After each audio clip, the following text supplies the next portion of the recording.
भगवान विष्णु को अपनी पीठ पर लेकर उड़ने वाले और जो माता विंता और महर्षि कश्यप के पुत्र जो कि गरुड़, जो कि जिनकी माता विंता थी, तो कहा जाता कि विंता को भी उन्हीं के पुत्र ने अरुण ने श्राप दे दिया था, जो कि गरुड़ का बड़ा भाई था। लेकिन ऐसा क्यों हुआ? कहा जाता कि जो महर्षि कश्यप थे, जो उनकी पत्नी विंता और कद्रु थी, कद्रु ने जो महर्षि कश्यप थे उनकी सेवा, दोनों बहनों की सेवा से खुश होकर उन्हें वरदान के लिए कहा। तो जो कद्रु होती है वो वरदान के तौर पर 1000 नागों की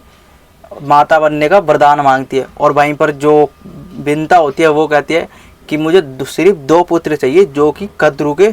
1000 नागों से शक्तिशाली हो। तो जो महर्षि कश्यप होते हैं वो उनको वरदान दे देते हैं। अब जो कहा जाता है कि जो गरुड़ की माँ होती हैं वो क्या करते हैं कि जो जैसी कद्रु को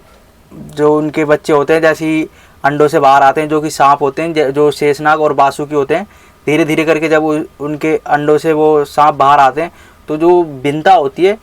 वो भी क्या करते हैं कि जल्दबाजी कर देती है, और जो कि उसके अंडे होते हैं, कहा जाता है कि वो इतनी जल्दबाजी कर देती है कि जो अपना पहला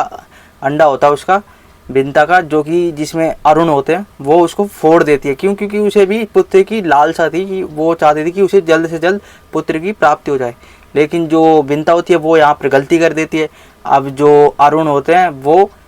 पूर्ण तरह विकसित नहीं होते हैं, जो अंडा होता है वो विकसित नहीं हो पाता, और विंता उसको फोड़ देती है। अब कहा जाता है कि जो अरुण होते हैं वो अंडे से बाहर आते हैं लेकिन वो पूर्ण तरीके से विकसित नहीं होते, तो वो अपनी माँ से कहते हैं कि तुमने अपनी लालसा में अपने पुत्र को पूरी तरीके से विकसित भी नहीं होने दिया, और तुमने अंडा फोड़ दिया, और मैं आज पूरी तरीके से विकसित भी नहीं हो पाया। तो जो अरुण होते हैं, कहा जाता है कि वो देवी विंता को श्राप दे देते हैं और बोलते कि तुम आने वाले समय में दासी बन जाओगी। तो जो कहा जाता है कि इसी कारण, एक कारण ये भी था कि जो कद्रु था उसने छल से विंता को दासी बना लिया था। अब लेकिन जो विंता होती है वो परेशान हो जाती है और वो कहती है कि पुत्र मुझे माफ़ करना, मैंने लालसा में तुम्हें मतलब कि पूर्ण तरीके से विकसित नहीं होने दिया और मैंने अंडा तोड़ दिया। विंता अरुण से क्षमा मांगती है और उससे श्राप का कोई हल मांगती है। लेकिन जो अरुण होते हैं वो कहते हैं कि माता अब तो मैंने तुम्हें श्राप दे दिया है, लेकिन मैं तुम्हें एक हल देता हूँ, तुम दासी तो बनोगी लेकिन जो तुम्हारा दूसरा पुत्र होगा वो ही तुम्हें इस दासता से मुक्त कराएगा। अब कहा जाता है कि जो गरुड़ होते हैं वो तो उस समय में विकसित नहीं हुए होते, और वहीं पर जो कद्रु होती है वो अपने पुत्रों के बलबूते जो देवी विंता होती है उसको बंदी बना लेती है। अब वो उसकी दासी बन जाती है। अब कहीं वहीं पर जो कि गरुड़ होते हैं, कहा जाता है कि जब वो अंडे से बाहर आते हैं कुछ समय पश्चात, तो जो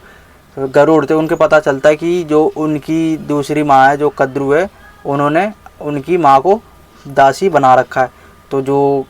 कद्रु होती है वो गरुड़ को कहती है कि मैं तुम्हें सिर्फ एक ही शर्त पर तुम्हारी माँ को दासपन से मुक्ति दिला सकती हूँ।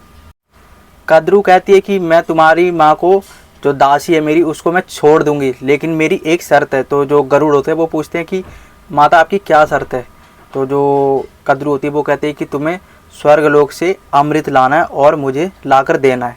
तो जो गरुड़ होते हैं वो अपनी माँ को दासीपना से मुक्त कराना चाहते थे, तो वो कहा जाता है कि स्वर्गलोक भी चले जाते हैं और देवराज इंद्र से भी भिड़ जाते हैं, और कहा जाता है कि वो इतने शक्तिशाली होते हैं कि वो जो अमृत होता है उसे वो प्राप्त भी कर लेते हैं और बस वो लेकर भी आ जाते हैं। अब कहा जाता है कि जो कद्रु थी वो अपने पुत्रों को सर्वशक्तिशाली बनाना चाहती थी और उनके दम पर पूरे ब्रह्मांड पर राज करना चाहती थी वो। तो जो गरुड़ होते वो अमृत लेकर आते हैं, तो वहाँ पर उनकी एक इंद्रदेव की एक चाल होती है कि जैसे तुम अमृत नीचे रखोगे मैं लेकर उड़ जाऊँगा, और वैसे जैसे ही गरुड़ अमृत नीचे रखते हैं वो कहा जाता है कि वो बोलते हैं सर्पों को कि तुम पहले स्नान तो कराओ, उसके बाद आकर ही तुम अमृत ग्रहण करना। जैसे ही जो सर्प होते हैं वो कहा जाता है स्नान करने के लिए जाते हैं, तो जो इंद्रदेव होते हैं वो आते हैं और वहाँ से छल से जो अमृत होता है वो उठाकर ले जाते हैं। अब जैसे ही जो नाग होते हैं वो देखते हैं कि जो इंद्रदेव है वो अमृत को ले गए हैं, और वो देखते हैं कि जो अमृत की एक बूंद है वो नीचे घास पर गिर गई है। तो जो नाग होते हैं, कहा जाता है कि वो इतने लालची होते हैं कि वो उस अमृत की बूंद को चाटने के लिए लग जाते हैं ज़मीन पर। अब जो घास को जब वो चाट रहे होते हैं, तो जैसे ही वो चाटते हैं तो उनकी जीभ कट जाती है, और कहा जाता है कि इसी समय से ही उनकी जीभ भी 2 हिस्सों में बढ़ जाती है और भगवान विष्णु भी उन्हें श्राप देते हैं कि तुम्हारी जीभ 2 हिस्सों में कट जाएगी। और जो कि गरुड़ होते हैं वो कहा जाता है कि ऐसे अपनी माँ को मुक्ति दिलाते हैं। और जो कि उनका भाई अरुण, जो कि कहा जाता है कि सूर्यदेव के रथ के सारथी भी है, उन्होंने ही अपनी माँ को श्राप दिया और उन्होंने ही अपनी माँ को जो गरुड़ था उनके हाथों से मुक्ति दिलाने का उपाय बताया, जो कि उनके छोटे भाई थे।